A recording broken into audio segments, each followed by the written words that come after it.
Hey everybody, welcome back to Dad Does Videos. Today what we're going to do is change our pendant shade. We got this shade, I don't know, maybe 6 or 7 years ago, and it's gone out of style a little bit. So what we're going to do is replace it with this new all glass shade.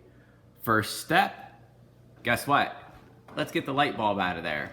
Okay, so we unscrewed the light bulb, and the next step to do this, there should be a little ring that holds your pendant in place, and you have to just simply unscrew that.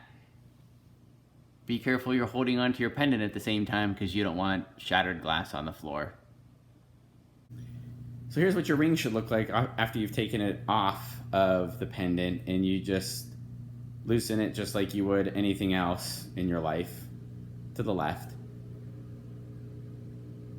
What you want to do next is get your new pendant, and these are the ones that we're going to hang. These are from IKEA, and you're going to want to put your ring on like this and then screw this ring onto the pendant.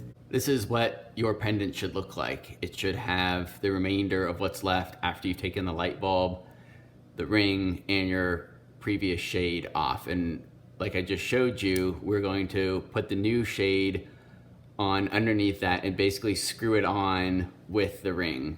This is what your pendant should look like once you've screwed on the new shade. As you can see, my ring is up top. We have it tightened on to the lampshade or the pendant shade pretty tightly, but I didn't over tighten it. If you over tighten, then the glass could start to break.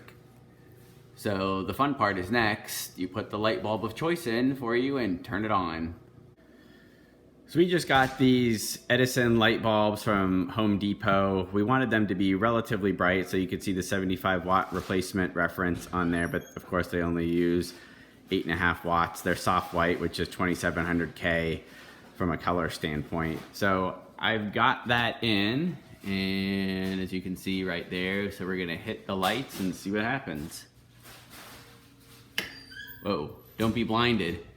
So you can see we have another one in there as well. They look pretty nice. Thanks for watching. Don't forget to subscribe and like.